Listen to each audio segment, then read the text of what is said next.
امروز میخوام یه سوالی جواب بدم که این روزا خیلی دارن از من میپرسن که این بیزینس مناسب چه افرادی؟ این موقعیت مناسب افرادیه که به سن قانونی 18 سال رسیدن، اونهایی که خارج از ایران و افغانستان دارن زندگی میکنن و اجازه کار قانونی دارن.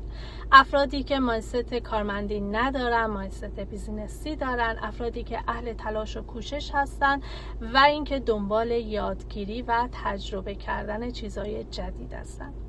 افرادی که پلن بی رو توی زندگیشون احساس کردن و با 1-2 ساعت وقت اضافه که دارن میخوان نهایت استفاده بکنن و مهارت‌های جدید رو یاد بگیرن. اگه شما هم این شرایط رو دارین و دوست دارین که یه موقعیت درآمدزایی خوب رو تجربه کنین، منو میتونین تو پلتفرم های اینستاگرام، فیسبوک، تیک تاک و یوتیوب پیدا کنین. اسم و ایمیلتون رو برام بذارین تا من بتونم بهتون تو این راه کمکتون کنم و اطلاعات کامل رو در اختیارتون بذارم.